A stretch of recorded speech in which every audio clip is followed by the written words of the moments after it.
Hello, this is Model R3102 here. Tonight I'm going to make a review on the new Athearn Genesis Norfolk Southern SD70ACe in the Illinois Terminal Heritage Scheme, number 1072. I caught 1072 back on March 1st, 2013 in La Crosse, Wisconsin, chasing an eastbound oil train, and got it at 10:30 at night, leading. And first heritage unit on the Norfolk Southern, came on the BNSF Railway. Proud to introduce you the Athearn Genesis model with Tsunami Sound. So let's take a look at what you get on your locomotive. But first, let me get this straightened out. Now I'm going to show you unboxing this locomotive. So I'm just going to take the lid off the unit, off the box. Yeah. So you get your Athearn Genesis SD70ACe, SD70M-2 Operator's Manual and Sound Guide. Basically it gives you like some info on the ACs and M-2s. Gives you all the parts, like the cab and stuff, along with it just parts, just in case if you need some parts.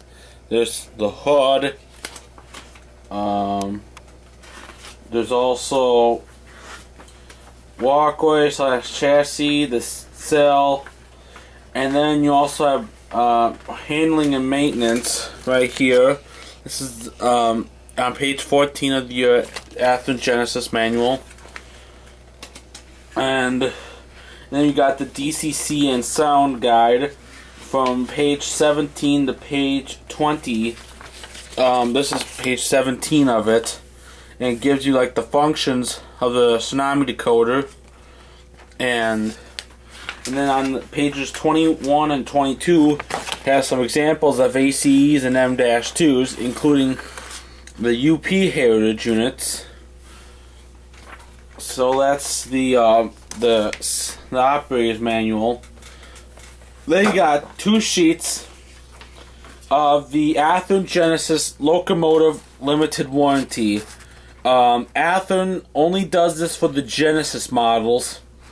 So if you really want to do this, all you have to do is just pay postage for this. Just fill out all the info of this and you're good. And then I have another sheet that says Horizon Hobby 1 year limited warranty on it, and it's just one-sided.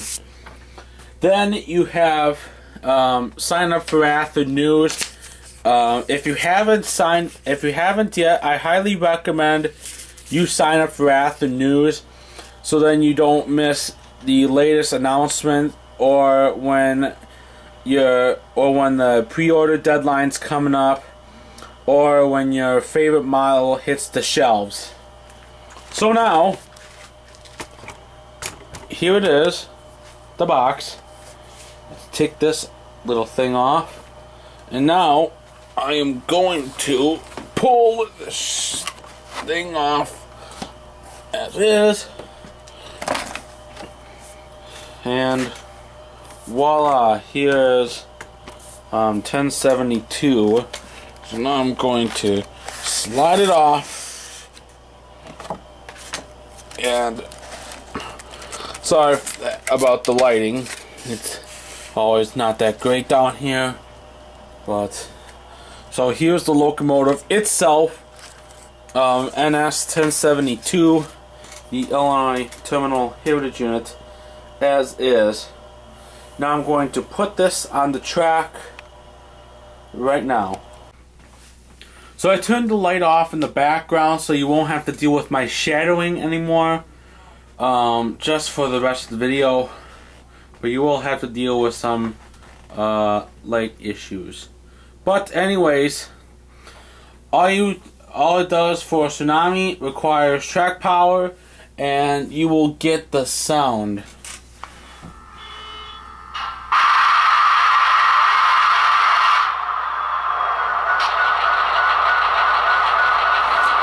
So that's your startup sequence. Now I'm going to back the locomotive up for the just to see the lighting and stuff. And why the hell is not running? It's at the default address is 3, but let me see if Engine House Services programmed it to 1072, and let me check. And what do you know? Engine House Services did actually, they must have programmed 1072, this heritage unit, to its road number, which is 1072. So I'm just going to back it up. And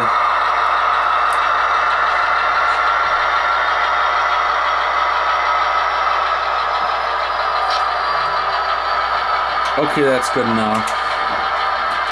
So now I'm going to zoom in on the front of the locomotive. So, first off is the headlight. Yes, Athearn still uses incandescent bulbs. To be honest, I don't have a problem with incandescent bulbs at all.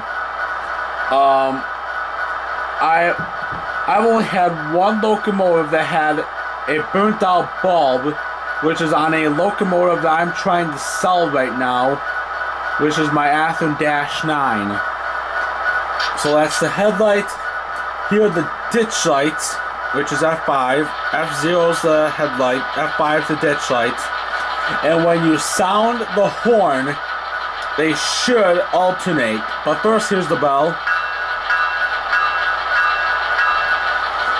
So that's the bell, F1. Here's F2, which is the horn.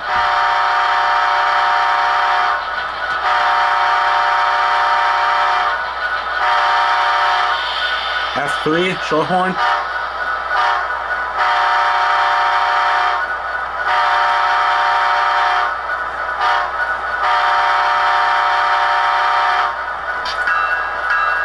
Obviously, that's good alternation on the Athearn, on the soundtrack's part. One disadvantage I do have to say is that Soundtracks did not record any newer K5 LLA horn, especially for your newer locomotives from like 2008 on, when they've been coming out of EMD. They usually have a nice, louder tuned K5 LLA horn, and they still have the older version on the Soundtracks units, which is a huge disadvantage, I have to say. But I'm going to take a test run out to the crossing over here. So let's get 1072 rocking and rolling. And these are all default CVs on the locomotives on this Athearn. I will change some of them once I get to that. So that's our telephone going off. That's the downstairs one.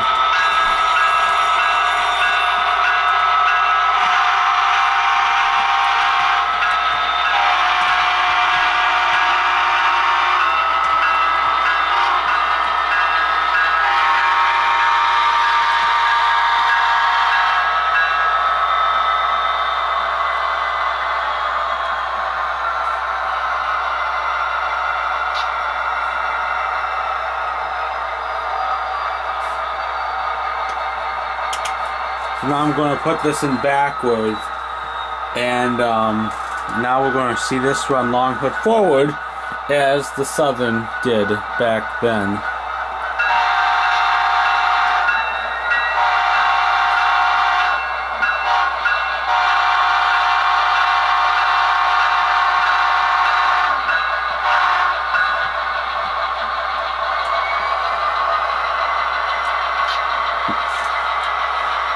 Now, what I believe what Athearn does is that they have the headlights on the ACEs and M-2s configured with the ditch lights, which is part of the reason why they do not flash on the Athearns.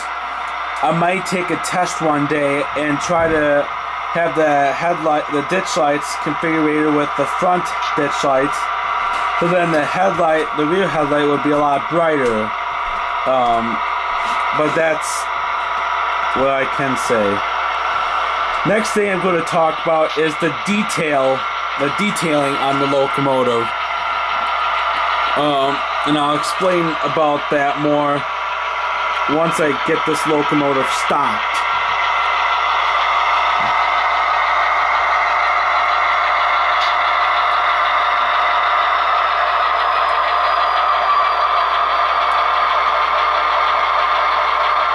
So that's your drive on the Athearns, and as any other Athearn unit, they run superb. My GP38-W runs awesome, along with my other ACE and M-2s. This is my second Athearn SD70ACe. My first one is a BNSF version with currently a Digitrax decoder. But this is my first AC with sound, but my second Athearn AC or M-2 with sound. So let's go to the detailing. Let's go to the detailing on the locomotive. When Athearn did their YouTube video back in August of 2012, they noticed 12 details that are different from the original SD70ACes that they were doing. And I have a sheet of paper on me of the 12 features that Athearn reported out. And because I'm a Canadian National guy, I live right next to Chicago Northwestern tracks, CN branch line, and only seeing 3 locals a week, and most of the NS Heritage units running out on the BNSF's Chicago to Minneapolis main line, which is like a good 3 hours away from here. So correct me on any of my mistakes, and just don't be rude at me because I'm not an NS guy. The nearest NS rails are literally about 4 to 5 hours away from me, so that's all. One thing that is different is the blue right there on the bottom of the locomotive. Those are the new MU receptacles. These are newest MU receptacles that EMD started putting on as of, I don't know, 2010-ish or so. I can't remember. Then you have the battery charging receptacle, which is going to be very hard to tell, but it's in that area above the MU receptacle. It's not going to be easy telling from this angle, but it's there. Then you have the nose headlight plate, which is up on the nose right there, where the plate where the original low headlights would be.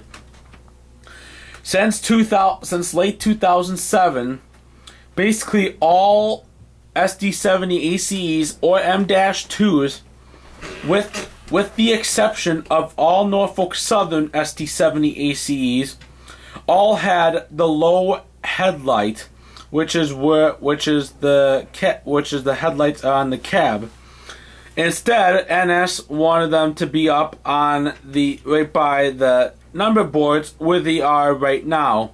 So what EMD did is that they put a plate right where the original the headlights would have been, and right above the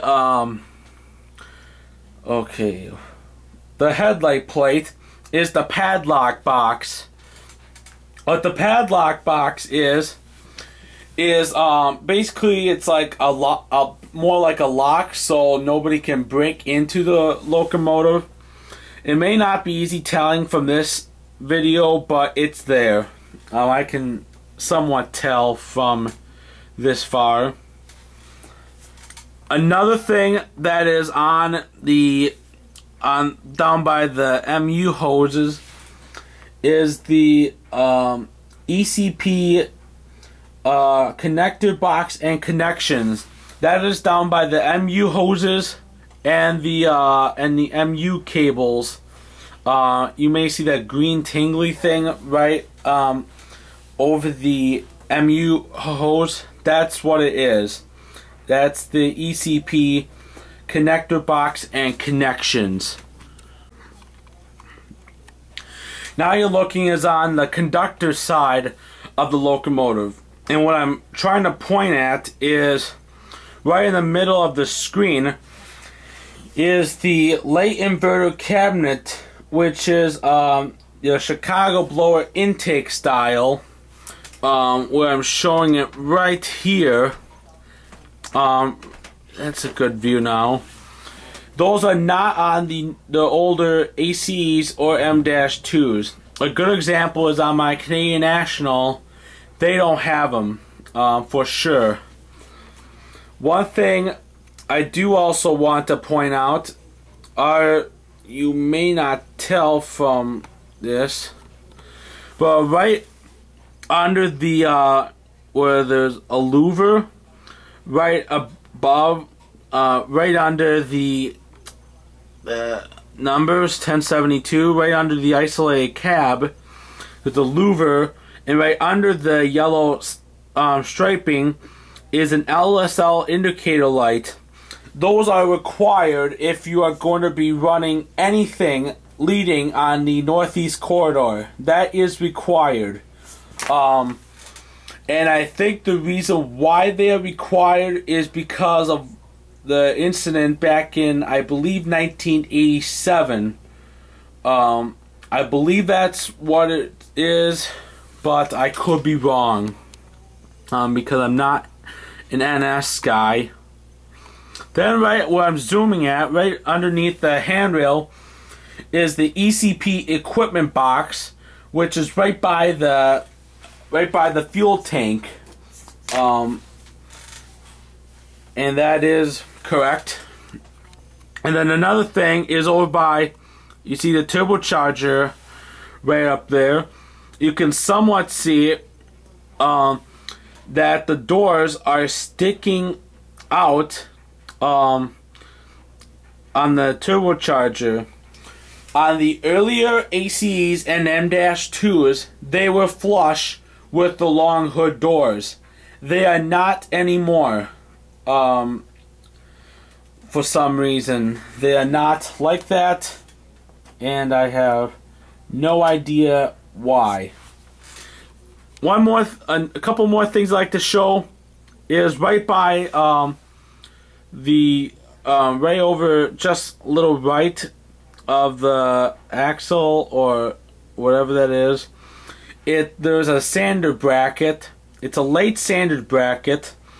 That is new, and that is a little different compared to what the earlier ACs and M-2s are.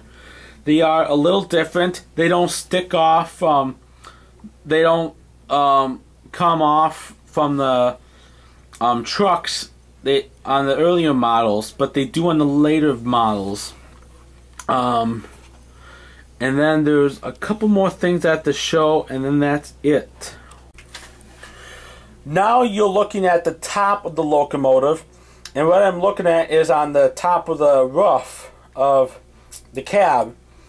This is the new PTC leader antenna design alignment, which apparently PTC is now going to be required on all locomotives by 2015. UP is starting to get that. BNSF is starting to get that.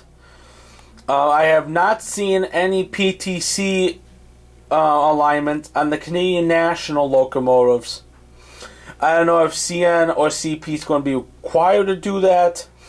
But the reason for the PTC antenna is because of what happened in 2008 when engineer Sanchez of what I believe is a Metrolink train, he was on the phone and then a UP train collided with that Metrolink train and engineer Sanchez died on the scene. So that's the PTC. And then last thing I want to let you know is the equipment, the electrical cabinet doors, which are just to the right of these turbocharger compartment doors. Those are also sticking out from the original SD70ACes or M-2s. And those are the 12 features that make the NS Heritage Unit ACs different from the original Athearn SD70ACes.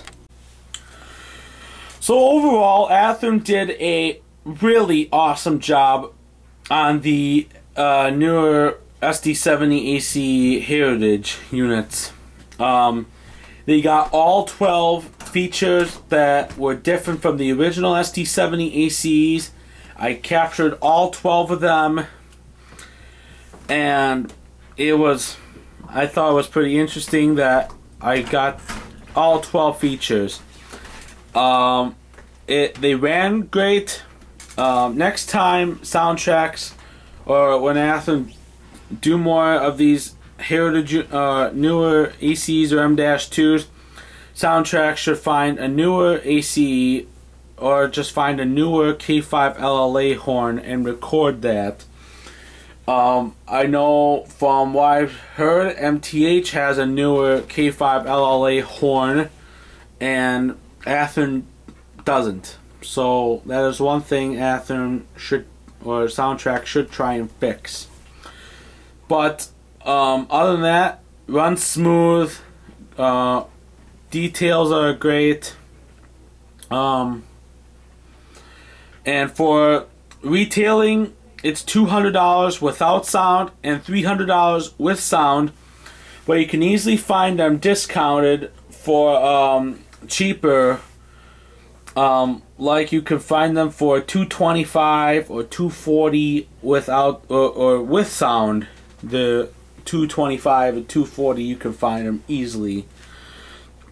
Hope you like this review, and have a good day.